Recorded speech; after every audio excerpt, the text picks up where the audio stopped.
자, 그러면 1월달이, 음력 1월달이 인월부터 시작이 되니까 봄에 해당되는 임묘진부터 알아보도록 하겠습니다. 인월이라는 것은 입춘이 있는 달이에요. 그러니까 해가 이제 새해가 시작되는 달이라고 할 수가 있는데요. 이 음력 1월이라는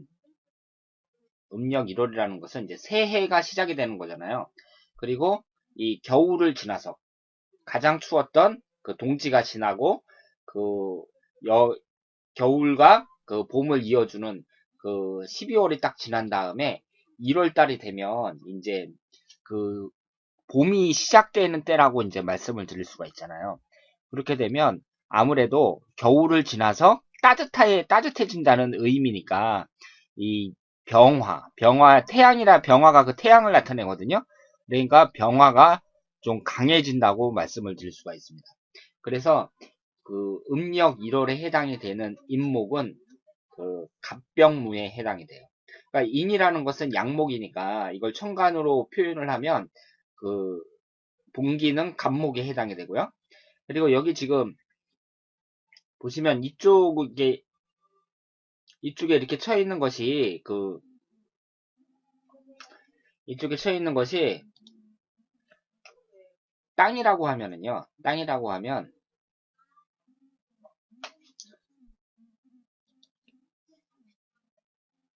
이쪽에 쳐 있는 것이 땅이라고 하면 이 위에는 이제 그 무토고요. 무토라는 것은 그 들판을 나타냅니다. 그러니까 땅 위의 들판을 나타내고 기토라는 것은 땅 밑을 나타내죠. 그래서 이쪽은 땅 위를 나타내고 이쪽은 땅 밑을 나타낸다고 할 수가 있는데 이제 봄이 되면 그 태양을 나타내는 병화가 좀 강해진다고 할 수가 있어요. 그래서 이게 따뜻하게 그 땅을 비치는 거죠. 그러니까 대지 위에 태양이 강해지는 해다. 이렇게 말씀을 드릴 수가 있습니다. 그래서 그 음력 1월을 나타내는 인월은 지장간이 갑병무에 해당이 됩니다. 그러니까 그러면 갑병무 하고선 딱 떠올라야 돼요. 떠올라야 되는데 이것을 무작정 외우는 것이 아니라 인월이라는 것은 양목에 해당이 되니까 지장간으로 하면 이 양목에 해당하는 그 천간은 갑목이니까 이 봉기가 갑목에 해당이 되는데 봄이라는 것은 겨울이 지나서 이제 따뜻해지기 시작하니까 그 태양을 나타내는 그 병화가 강해지는구나. 그리고 무토라는 것은 땅 위를 나타내니까 땅 위의 태양이 강해지는구나. 그래서 인목은 지장간이 갑병무가 되는구나. 이렇게 원리를 생각하면서 암기를 하셔야 됩니다. 그리고 묘목이라는 것은요, 묘월이라는 것은 음력 2월을 나타내는데 봄의 정점이라고 말씀을 드렸잖아요. 그러니까 그 싹이 이제 그 땅 위로 올라오는 때다. 이렇게 말씀을 드릴 수가 있고요. 그 싹에 해당이 되는 을목, 묘목이라는 것이 음목을 나타내니까 천간으로 하면은 갑목이 아니라 을목에 해당이 되죠. 그래서 을목이 70%, 그리고 갑목이 약 30% 해당이 되고 100% 모두 목기운이라고 말씀을 드릴 수가 있습니다. 그러면 우리가 그 이제 3월에 해당이 되는 이 진월에 대해서 한번 알아볼 텐데요. 음력 3월이 되면 이제 싹이 땅 위로 올라와요. 땅 위로 이렇게 싹이 딱 올라옵니다. 그러면 이 싹이 잘 자라려면 비가 와야 되죠. 이때는 적당한 비가 내려줘야 됩니다. 이렇게 하늘 위에서 비가 내려주면 이 싹이 파릇파릇해지면서 아주 잘 자라게 되죠. 그러니까 이 진월이라는 것은요, 그 양토를 나타내니까 봉기는 무토가 될 수밖에 없어요. 무토라는 것은 땅 위를 나타내고요.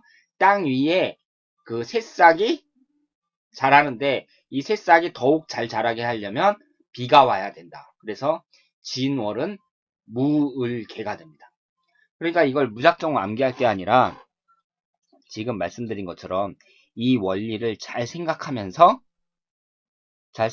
암기를 하면 저절로 암기가 되는 거죠. 그러니까 봄을 나타내는 것은 임묘진, 이 세 달을 말하는데 인월이라는 것은 이제 겨울이 지나서 봄이 시작이 되니까 그 하늘에 태양이 강해지는 달이구나. 그러니까 좀 따뜻해지는 달이구나. 그래서 이 인월은 갑병무가 되고, 그리고 2월을 나타내는 묘월은 그 봄의 정점이 있는 달이죠. 춘분이 있는 달이니까 봄의 정점이라고 할 수 있고, 목기운이 아주 강하다. 그래서 100% 목기운이 됩니다. 그래서 묘월은 지장간이 을목하고 간목이고요. 그리고 진월이라는 것은 이제 싹이 그 땅 위로 막 올라와서 잘 자라는 그런 과정이에요. 그러니까 음력 3월이면 이제 막 그 여러 가지 그 풀들이 많이 자라고, 그리고 이런 것들은 이제 비를 맞아야 되는 거죠. 하늘에서 비가 오면은 이게 새싹이 파릇파릇해지면서 잘 자라게 됩니다. 그래서 진월은 무을개다. 이렇게 말씀을 드릴 수가 있습니다. 자, 이렇게 원리를 생각하면서 하면 얼마든지 잘 생각할 수가 있죠. 그러면 그 다음에 이제 여름을 한번 생각해 볼까요? 여름이라는 것은요, 이 4, 5미, 세 개, 3개월을 말하는데, 우리가 보통 뭐 2, 4분기, 1, 4분기, 2, 4분기 이렇게 얘기를 하잖아요.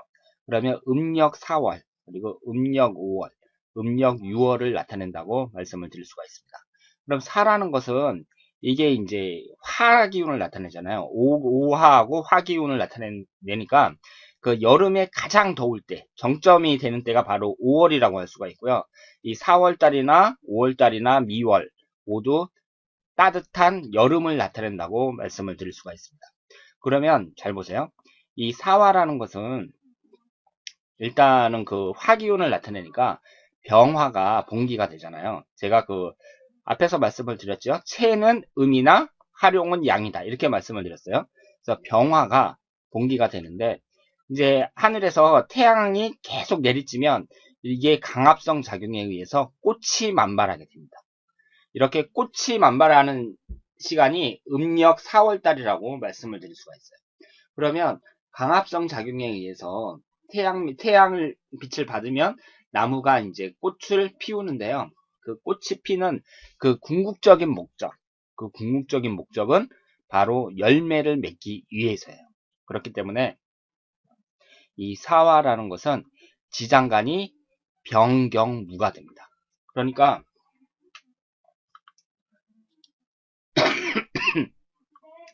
그 원리를 생각을 하시면은요, 하늘에 태양이 이렇게 비치는 거예요. 그러니까 여름이니까 음력 4월이니까 따뜻하니까 이게 이제 그 태양이 강력하게 비치는 거죠. 그러면 여기서 이제 자라났던 이 나무들이 이제 비를 맞았어요. 진월에는 이제 비를 맞아갖고 이제 잘 자라다가 이게 이제 꽃을 피웁니다. 꽃을 피우겠죠. 이렇게 태양 내리쬐고. 그래서 이게 이제 강압성 작용에 의해서 꽃이 피고, 이 꽃이 피면서 나중에 궁극적인 목적은 열매를 맺는 거예요. 그렇기 때문에 이 4월에 있어서 지장간은 병경무다. 이렇게 말씀을 드릴 수가 있습니다. 그러니까 무라는 것은 대지 위를 나타내고요. 이 경이라는 것은 그 열매를 나타낸다고 말씀을 드릴 수가 있죠. 그리고 이제 음력 5월이 되면은요, 가장 더울 때잖아요. 가장 더울 때 이제 하늘에서 그 태양열이 강력하게 비치겠죠? 이렇게 태양열이 강력하게 비쳐요. 그러면은 이 땅이 있잖아요. 이 태양열을 강력하게 이렇게 뜨거운 이 기운을 밑에 있는 이 기토가 이 뜨거운 열 에너지를 저장을 합니다. 이 밑에서 저장을 해요. 그렇기 때문에 이 밑에 있는 그러면 이 땅 속에 있는 이 저장된 에너지를 정화라고 말씀을 드릴 수가 있죠. 그렇기 때문에 이 오화에 해당이 되는 것은 지장간이 병기정이라고 말씀을 드릴 수가 있습니다. 그래서 그 겨울에 땅을 파보면 땅이 따뜻하죠. 여름에 뜨거운 태양열을 저장해 뒀기 때문에 이 겨울에 땅이 따뜻하다. 이렇게 말씀을 드릴 수가 있습니다. 그리고 이제 음력 6월이 됐어요. 음력 6월이 되면 이제 나무에서 그 열매가 조금씩 맺기 시작합니다. 그러니까 완전히 다 익을 정도의 그런 열매가 아니라 그 설익은 열매가 이제 맺기 시작하죠. 그러니까 이 미토라는 것은 음토를 나타내니까 이 봉기는 기토가 되고요. 그리고 을목이라는 것은 이제 그 나무를 나타내죠. 싹이 자라갖고 이제 비를 맞고 그 태양열을 받으면서 이제 나무로 성장을 했어요. 그래서 이게 이제 나무 목자예요. 나무 목자인데 여기 하나에 짝대기 하나가 딱 있는 게 이게 미토거든요. 그런데 이 미토라는 것은 그러니까 이 나무에 막 열매가 이렇게 이제 맺기 시작했다. 이렇게 말씀을 드릴 수가 있죠. 그런데 이때는 너무 뜨거우면 안 됩니다. 만약에 오화처럼 있잖아요. 너무 뜨거우면 이 열매가 어떻게 되느냐. 다 말라 비틀어져 갖고 쭉쟁이가 돼버려요. 그렇기 때문에 이 미월에는 병화가 오면 안 되고 정화가 와야 됩니다.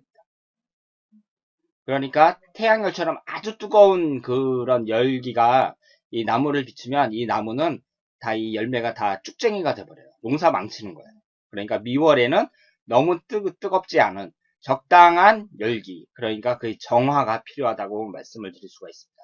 그래서 미월은 지장간이 기을정이 된다. 이렇게 말씀을 드릴 수가 있겠습니다.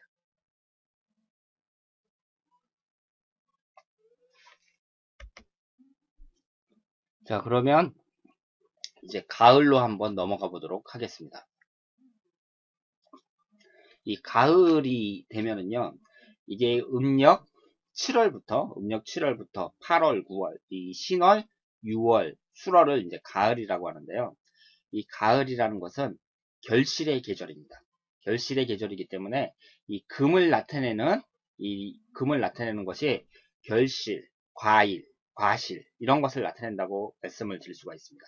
그러면 일단은 그 음력 7월이 되면은요. 이게 신월을 나타내는데 이 신이라는 것은 양금을 나타내니까 이것을 천간으로 하면 경금이 되겠죠. 그러니까 이 신금의 봉기는 경금이 됩니다. 그리고 이 열매라는 것이 이제 그 대지 위에 이제 그 열매가 열리는데 이 열매는 물기를 머금고 있어요. 이 열매는 물기를 머금고 있습니다. 만약에 물기가 없으면 이 열매는 다 쭉정이가 돼버려요. 그러니까 열매에는 그 안에 수분을 갖고 있어야 합니다. 그런데 이 수분이라는 것이 개수처럼 이렇게 큰 비가 내리는 게 아니에요. 큰 비가 아니라 이 임수처럼 그 가실 속에 들어있는 작은 수분을 나타낸다고 말씀을 드릴 수가 있습니다. 그러니까 우리가 그 벼라는 것도요, 쌀도 그 미세하게 찾아보면 그 안에 수분이 들어있어요. 그러니까 이 결실이 이제 시작되는 이 신월, 초가을이라고 할 수 있죠. 이때에는 그 결실을 나타내는 경금이 있는데 이것은 물기를 머금고 있다. 그리고 물기를 머금고 있어야 이것이 쭉정이가 되지 않고 그 올바른 과실이 될 수 있다. 이렇게 말씀을 드릴 수가 있기 때문에 이 신금이라는 것은 지장간이 경인무가 됩니다. 그리고 6월이라는 것은요, 이 가을의 그 정점이라고 할 수 있기 때문에 이것은 100%이 금기운이 들어가서 신과 경이 되고요. 이 봉기인 신금이 70%, 그리고 여기인 경금이 약 30% 정도 된다고 말씀을 드릴 수가 있습니다. 그리고 이 수월이라는 것은요, 이제 늦가을을 말해요. 그러니까 가을에 이제 그 열매를 다 걷어들이고 거기에 씨가 있잖아요. 그러면 그 씨를 이제 다시 땅 속에 보관하는 거죠. 그러면 땅 위에 있던 이 술토라는 것은 그 양토니까, 양토를 나타내니까 이 천간으로 했을 때 무토가 봉기가 되고, 그 다음에 이 늦가을에는 그 결실에 해당이 되는 이 신금이라는 것은 이 과실 자체보다는 그 씨를 나타내거든요. 씨를 땅 속에 보관하게 되죠. 그러니까 이 땅 속에 보관하는데 이 신금은 그 얼지 않으려면 따뜻한 그 열기로 보호가 돼야 됩니다. 그렇기 때문에 이 정화가 들어있다고 말씀을 드릴 수가 있습니다. 그러니까 술월이라는 것은요, 음력 9월을 나타내는데 이때는 이제 서서히 추워지는 거예요. 그러니까 땅 속에 이 씨를 갖다가 따뜻하게 보호한다. 그래서 술월은 지장간이 무신정이 되겠습니다. 자, 그러면 이제 겨울로 한번 넘어가 볼까요?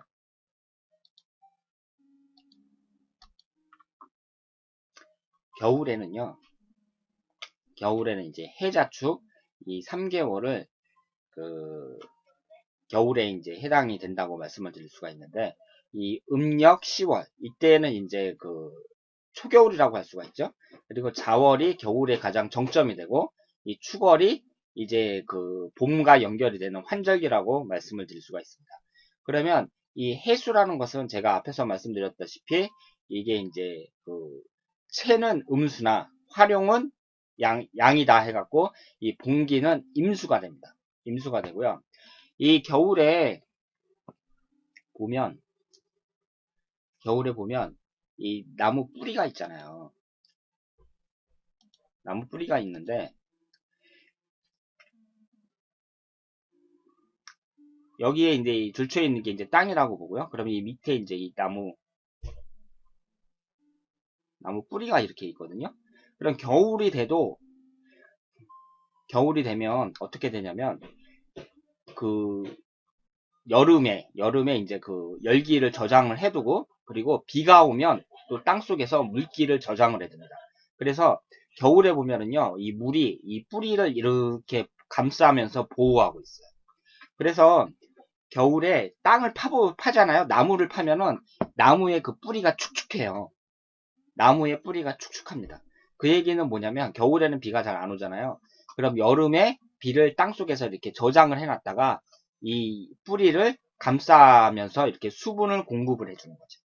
그러니까 이 음력 10월이라는 것은요, 인감무, 그러니까 이 나무 뿌리를 이 수분이 보호한다, 이렇게 말씀을 드릴 수가 있습니다.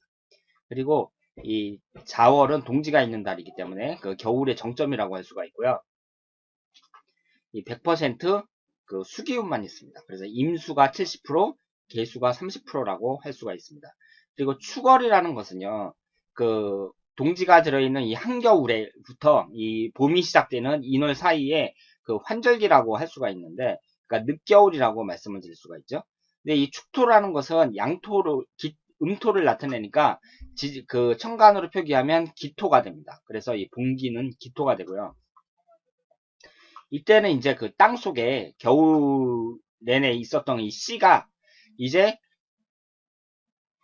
그 봄이 되면 땅 위로 올라가기 위해서 준비를 하는 단계라고 말씀을 드릴 수가 있어요. 그래서 여기에 이 신이라는 씨를 나타내는 신금이 들어갑니다. 그러니까 음력 12월은 봄을 앞두고서 이 씨가 발화하기 위해서 준비를 하는 단계다, 이렇게 말씀을 드릴 수가 있고요. 여기 개수가 나타나 있는데, 이 개수라는 것은 그 비를 나타낸다고 말씀을 드렸잖아요. 비를 나타내기도 하지만 이것이 이제 그 발화를 해서 그 수분이 공급이 되면 땅 위로 올라가기 위해서 준비를 하는 단계. 그러니까 씨가 물기를 머금는 단계라고 할 수가 있죠. 그런 의미에서 여기에 그 개수가 들어간다고 말씀을 드릴 수가 있습니다. 그래서 이 축월은 지장간이 기신 개예요. 그러니까 땅 밑에 이 씨가 있는데, 이 씨가 물기를 머금고 위로 올라가려고 준비를 하는 단계다. 그래서 이것은 기신개가 됩니다. 자, 그러면 제가 이제 그 지장간에 대해서 그 봄, 여름, 가을, 겨울에 맞춰갖고 이렇게 설명을 해드렸습니다. 그러면 우리가 다시 처음으로 돌아가고요. 이 삼합에 대해서 한번 또 설명을 해보자고요. 이 지장간의 지금 이 원리가요, 이 사주 명리학에 있어서 아주 여러 가지 그 이론을 설명을 드릴 수가 있습니다. 그러니까 여러 가지 원리가 이제 나온다, 이론이 나온다, 이렇게 말씀을 드릴 수가 있는데요. 우리가 삼합이라고 하잖아요. 삼합이라는 것이 또 사주 해석을 할 때 상당히 중요하거든요. 그런데 예를 들어서 해묘미 목국이다. 그러면 해묘미 목국이라는 것은 이 목기운이 정점을 이루는 그런 그 기운을 나타내잖아요. 그러니까 지장간에 있어서 해묘미 세 개가 있으면 전부 다 목기운으로 이렇게 변한다고 보는 거죠. 그러면 이 정점에 있는 것이 이 목기운인데, 그럼 이 목기운은 언제부터 시작을 하느냐. 그러니까 이 목이라는 기운이 싹이 트기 시작한 것은 언제냐. 그것은 바로 해월이라고 할 수가 있습니다. 왜냐하면 이 안에 간목이 들어가 있어요. 그렇죠? 그래서 이 해월서부터 이 목기운이 그 기운이 시작이 된 거죠. 이때부터 시작이 됐다가 묘월에 대해서 정점을 잃었다가 이 미월이 되면 또 을목이라는 목기운이 들어있죠. 이 미월에 이제 끝난다. 목기운이 미월까지 끝을 맺는다. 이렇게 말씀을 드릴 수가 있습니다. 그러면 또 신자진 수국을 한번 볼까요?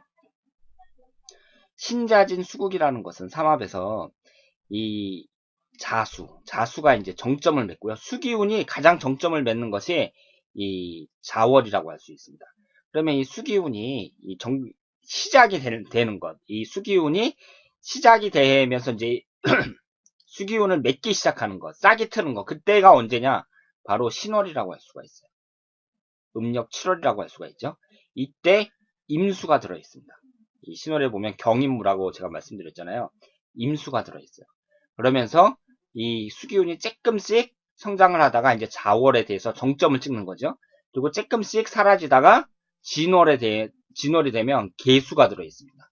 그래서 이 무울개, 개수가 이 진월까지 이 수기운이 그 영향을 미친다. 이렇게 말씀을 드릴 수가 있죠. 그러면 또 사유축 금국을 한번 볼까요? 사유축 금국이라는 것은 이 금기운이 이 음력 6월 달에, 그러니까 음력 7월이죠. 7월 달에 정점을 찍는다고 말씀을 드릴 수가 있어요. 그러면 음력 7월 달에 8월 달이죠. 음력 8월 달이죠. 6월은 이제 그 음력 8월 달인데, 그 음력 8월 달에 정점을 찍는다. 이렇게 말씀을 드릴 수가 있는데, 그럼 이 금기운은 언제부터 발화하기 시작했느냐? 바로 음력 4월 달이라고 할 수가 있죠. 왜냐하면 이 4월 달에 경금이 들어가 있어요. 이때부터 이 4월 달이라는 것은 이제 꽃이 피는 시기라 그랬잖아요. 꽃이 폈다는 것은 그 궁극적인 목적은 열매를 맺는 거니까, 이 열매를 맺는 이 금기운이 시작이 된 것, 이것이 바로 그 4월이라고 할 수가 있죠. 그래서 여기 금기운이 들어 있습니다. 그래서 이 금기운이 조금씩 이렇게 점점 강해지다가 이 음력 8월, 6월이 되면은 이제 가장 정점을 찍었다가 이 축월까지 이제 가는 거죠. 이 축월에 보면은 또 신금이 들어 있어요. 그래서 사유축 금국이 형성이 됩니다. 그러니까 이 지장간의 원리를 제가 설명을 드렸는데요. 이 원리가 단지 지장간만을 나타내는 것이 아니라 이 삼합을 설명해 주기도 하고요. 기타 우리가 그 사주 명리학에 있어서 여러 가지 중요한 그런 이론들을 설명해 준다. 이렇게 말씀을 드릴 수가 있겠습니다. 그러면 우리가 지금 그 지장간에 대해서 그 설명을 드렸는데요. 이 지장간의 원리를 보면서 한 가지 중요한 이론을 알 수가 있습니다. 이것은 뭐냐면요. 여기서 그 음권, 양권의 원리라는 것을 제가 이제 설명을 드릴게요. 이 음권, 양권이 뭐냐면 이렇게 그 태양이 있고 1년에 이제 그 자월부터 시작해가지고 자오, 묘요 이렇게 쭉 지나가면서 이제 해월까지 이렇게 있잖아요. 그러면 이 음권, 양권의 원리는 그 사주 명리학의 그 여러 가지 이론 중에 하나라고 생각을 하시면 되는데요. 이것이 요즘에 들어서는 그 상당히 각광을 받고 있는 그 이론이라고 말씀을 드릴 수가 있습니다. 그런데 상당히 합리적이에요. 상당히 합리적이고 이것을 알고 있으면 우리가 그 사주 분석을 하는데 그 사주를 보는 눈이 한층 더 높아진다. 이렇게 말씀을 드릴 수가 있습니다. 그리고 사주를 보면서 이 사주가 좋은 사주인지 나쁜 사주인지 판단을 하거나 혹은 용신을 찾거나 할 때 상당히 도움을 주는 이론이라고 말씀을 드릴 수가 있어요.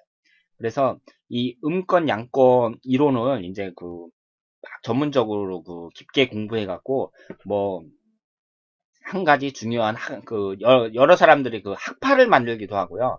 그러는데 이 음권 양권의 그 원리를 이제 알 필요가 있다고 생각을 합니다. 그러니까 제가 그 사주 공부를 하면서 사주 강의를 하면서 여러 가지를 이제 설명을 드릴 텐데 제가 생각하기에는 이 음권, 양권의 그 원리도 알아두시는 것이 상당한 도움이 될 거라고 생각을 해요. 그래서 제가 이 지장간을 설명을 하면서 같이 설명을 드리겠습니다. 그러니까 제가 지금까지 그 지장간에 대해서 설명해 드린 그 원리가 음권, 양권의 원리나 마찬가지인데요. 지금 여기에 보시는 이 음권이나 양권이라는 말은 우리가 흔히 생각하는 음과 양하고는 다른 거예요. 우리가 흔히 생각하는 음과 양과는 다른 겁니다. 그러면 음권과 양권이 어떤 것인지 제가 그 말씀을 드릴게요. 지금 이 줄이 밑에 쭉 거져 있는 게 이제 땅이라고 말씀을 드리면 위에 있는 것이 무토고요. 이 위가 이제 땅 위가 무토고요. 땅 밑이 기토라고 말씀을 드렸잖아요. 그리고 이 지지로 했을 때 이제 유부터 자축인묘 진사오미 신유 술, 해, 자, 축, 인, 묘까지 여기 이쪽에 이제 그 밑에 있고요. 이쪽은 이렇게 위에 있는데 이 위에 있는 이 기간은요, 하루로 치면 해가 떠 있는 시간이라고 말씀을 드릴 수가 있어요. 그러니까 이게 이제 여기가 그 인시에 해당이 되잖아요. 인시에 해당이 되는데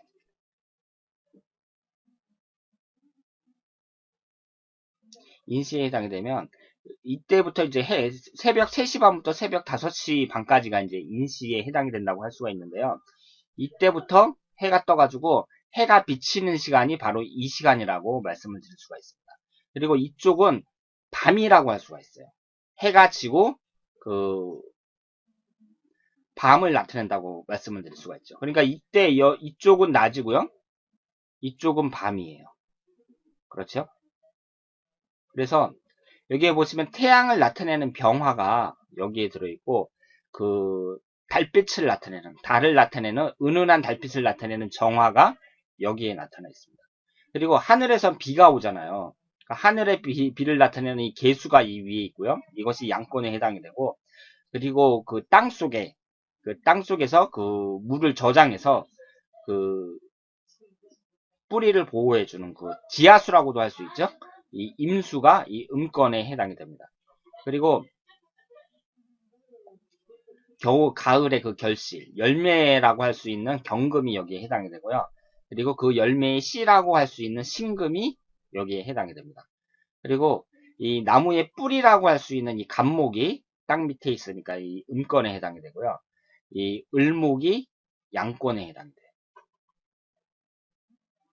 천간을 보면 그렇고, 그리고 지지를 보면은 이 위에 나와 있는 이 지지들, 그러니까 자축인묘, 진사, 오미, 신, 유까지죠. 여기까지를 이제 양권에 해당이 되고, 이 밑에 있는 지지, 그러니까 술의 자축인묘, 여기까지를 음권이라고 할 수가 있죠. 그래서 이 양권과 음권이라는 것은요, 이 양권과 음권이라는 것은 여기에 보시는 것처럼 천간은 을무병계경 이 5가지를 양권에 해당이 된다고 말씀을 드릴 수가 있고, 갑기정임신 이 5가지를 음권에 해당이 된다고 말씀을 드릴 수가 있습니다. 그리고 지지는 낮에 해당하는 시간인 이 밑에 나와 있는 묘시라든가 진시라든가 사시라든가 이때를 양권이라고 할 수가 있고요. 그리고 이때는 봄부터 시작해가지고 여름 지나서 가을까지 그때를 나타냅니다. 그리고 이 음권이라는 것은 가을서부터 시작해가지고 겨울 지나서 봄이 될 때까지 이때를 음권이라고 말씀을 드릴 수가 있죠. 하루로 따지면 해가 떠 있는 시간 그리고 밤이 되는 시간을 음권이라고 말씀을 드릴 수가 있어요. 그러면 이 음권과 양권으로 우리가 이렇게 나눴는데요. 음권과 양권으로 이렇게 나눴는데 이 음권 양권이라는 것은 우리가 흔히 처음에 배웠던 음과 양의 개념하고는 다르죠. 그러니까 이 을목 같은 경우는 음목인데 양권에 들어가 있어요. 그렇죠? 개수 같은 경우는 음수인데 양권에 들어가 있습니다. 그리고 간목 같은 경우는 양목인데 음권에 들어가 있죠. 이렇게 양권, 음권으로 나누는 그 이유가 뭐냐면요. 사주를 딱 봤을 때 같은 권끼리 있으면, 같은 양권이면 양권, 같은 음권이면 음권끼리 있으면 사주 구성이 좋다고 봐야 됩니다. 같은 양권끼리 있으면 사주 구성이 좋다고 봐야 돼요. 그리고 같은 음권끼리 있으면 사주 구성이 좋다고 봐야 됩니다. 그런데 양권하고 음권이 섞여 있잖아요. 섞여 있으면 사주 구성이 별로 안 좋다고 봐야 돼요. 지금 여기 보시면은요, 이 양권끼리는 서로 충국이 발생하지 않아요. 그렇죠? 예를 들어서 병화 같은 경우는 병임충인데 이 임수 같은 경우는 그 음권에 있거든요. 그리고 계수 같은 경우는 정계충으로 깨지는데 정화는 음권에 있습니다. 그러니까 같은 양권끼리 있으면 충국이 발생하지 않아요. 지지도 마찬가지입니다. 같은 양권끼리 있으면 충국이 발생하지 않아요. 음권도 마찬가지예요. 같은 음권끼리 있으면 충국이 발생하지 않습니다. 자수 같은 경우에 음권인데 이게 이제 좌오충으로 깨지잖아요. 근데 오화는 양권이에요. 그렇죠? 좌오충 이렇게 깨집니다. 좌오충, 충미충, 인신충 이렇게 충국이 발생하죠. 그러니까 사주에 있어서 같은 양권끼리 있던가 같은 음권끼리 있으면 충국이 발생하지 않고요. 일단 충국이 발생하지 않으면 여러 가지 좋은 그 길성들, 예를 들어서 뭐 천을기인이라든가 뭐 문창성이라든가 이런 여러 가지 길성들이 몇 개는 걸립니다.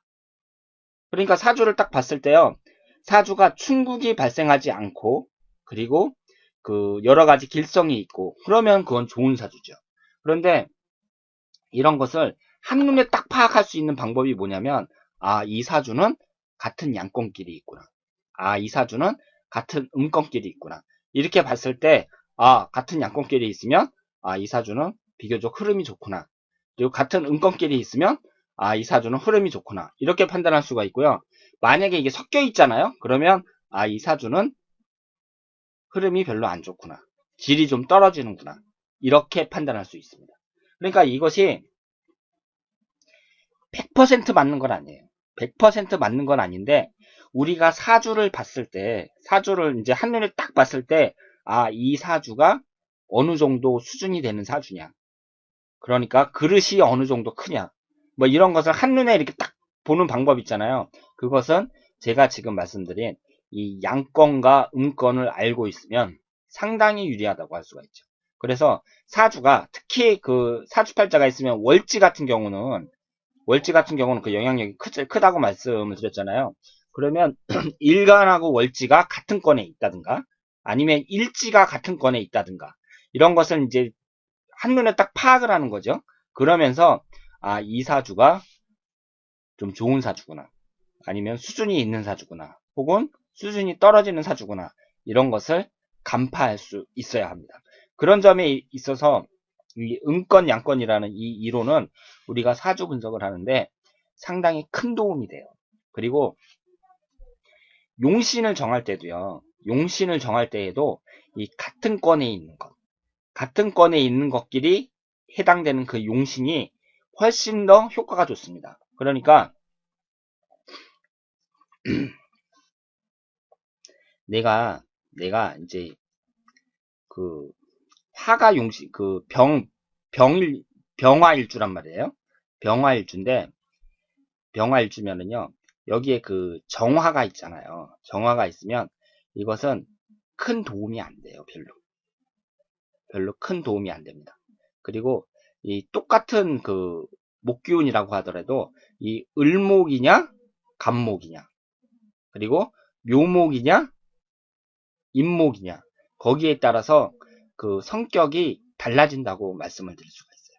그러니까 이 음권 양권이라는 것을 이제 처음 들어보시는 분들도 있고 그리고 여기에 대해서 막 깊게 공부해가지고 무슨 막 학파도 만들고 막 사람들이 그러거든요. 그래서 이 이론에 대해서 어떻게 이제 할 것이냐 거기에 대해서 막 논란이 있고 그런데 제가 볼 때에는 이 이론을 알고 있으면 상당한 도움이 됩니다. 특히 용신을 찾고 이 사주의 그릇을 판별하는 데 있어서 아주 큰 도움이 된다. 이렇게 말씀을 드릴 수가 있고요. 다만 이것이 100% 맞진 않아요. 제 경험으로 봤을 때 100% 맞지는 않지만 상당한 도움이 되는 것은 사실입니다. 그렇기 때문에 제가 지금 그 설명을 드렸어요. 자, 그러면 이 지장간과 이 음권 양권의 원리에 대해서 제가 설명을 드렸고요. 이제부터는 그 청간의 그 오행, 그 청간을 하나하나 파악을 하면서 그 용신의 선택에 대해서 한번 알아보도록 하겠습니다.